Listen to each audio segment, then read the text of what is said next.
আসসালামু আলাইকুম প্রিয় শিক্ষার্থীবৃন্দ। সবাই কেমন আছো? আশা করি অনেক অনেক ভালো আছো এবং সৃজনশীল শিক্ষা কুটির পরিবারের সাথে আছো। সৃজনশীল শিক্ষা কুটির পরিবারের আরো একটি নতুন ক্লাসে তোমাদের সবাইকে স্বাগতম। আজকে আমরা নবম দশম শ্রেণীর গণিত বইয়ের বীজগাণিতিক রাশি অধ্যায়ের অনুশীলনী ৩.৫ এর ২৬ নম্বর অঙ্কটি সমাধান করব। সবাই আমার সাথেই থাকো এবং মনোযোগ সহকারে লক্ষ্য করো। এখানে একটি প্রশ্ন দেওয়া আছে, মুনাফার একই হারে 300 টাকার 4 বছরের সরল মুনাফা ও 400 টাকার 5 বছরের সরল মুনাফা একত্রে 128 টাকা হলে শতকরা মুনাফার হার কত? এখানে প্রথমেই বলছে মুনাফার একই হারে। এখানে দুই ভাবে টাকা নেওয়া হয়েছে। একবার নেওয়া হচ্ছে, দুই ক্ষেত্রে টাকা নেওয়া হয়েছে। একবার নেওয়া হয়েছে 300 টাকা, আরেকবার নেওয়া হচ্ছে 400 টাকা। 300 টাকার 4 বছরের ক্ষেত্রে সরল মুনাফা হওয়ার ক্ষেত্রে যে মুনাফার হারটা কাজ করবে, 400 টাকার 5 বছরের সরল মুনাফা হওয়ার ক্ষেত্রেও সেই মুনাফার হারই কাজ করবে। অর্থাৎ দুই ক্ষেত্রেই একই মুনাফার হার কাজ করবে।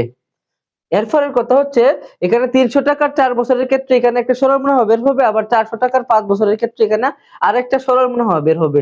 এই সরল মুনাফা আর এই সরল মুনাফা একত্র করলে 128 টাকার সমান হবে। পরবর্তীতে প্রশ্ন হচ্ছে শতকরা মুনাফার হার কত? তো আমরা ধরি শতকরা মুনাফার হার বা মুনাফার হার R%। ধরি মুনাফার হার, ধরি মুনাফার হার R%। প্রথম ক্ষেত্রে কি কি দেওয়া আছে? 300 টাকা দেওয়া আছে হচ্ছে আসল। আসলে আমরা পি দ্বারা প্রকাশ করি, তাহলে পি ইকুয়াল টু 300 টাকা লিখলাম। এরপর এখানে আছে 4 বছর, 4 বছর হচ্ছে সময়, আমরা সময়কে এন দ্বারা প্রকাশ করি, এই জন্য এন ইকুয়াল টু লিখলাম 4 বছর। আমরা এখন বের করব হচ্ছে সরল মুনাফা। আমরা জানি সরল মুনাফা ইকুয়াল টু পিএনআর। আমরা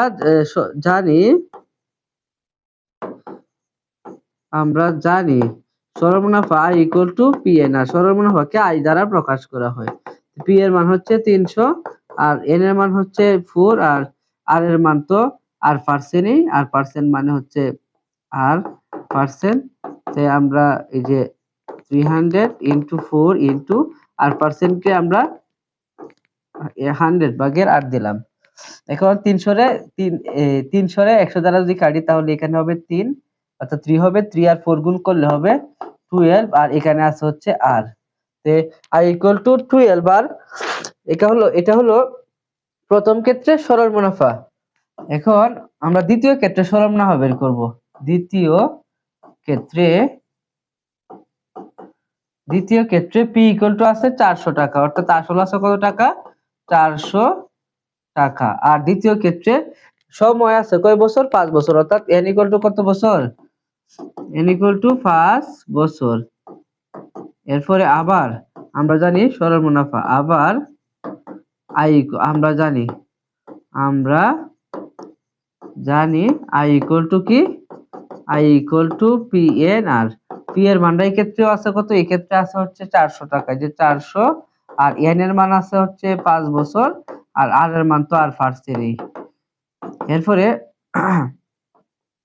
400 ইন্টু 5, 400 ইন্টু 5, আর পার্সেন্ট মানে হচ্ছে 100 ভাগের আর।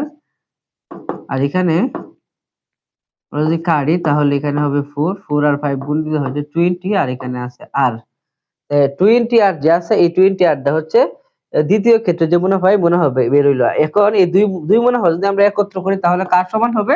128 টাকার সমান হবে। এই জন্য প্রশ্ন মতে লিখলাম, প্রশ্ন মতে 12 আর প্লাস 20 আর সমান 128।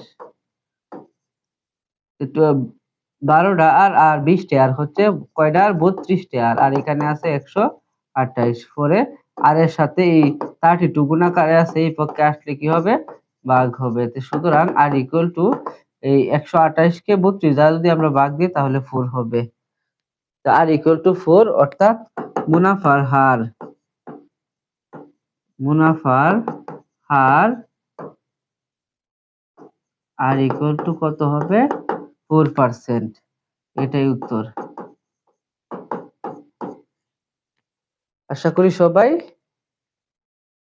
এই সমাধানটি বুঝতে পেরেছো।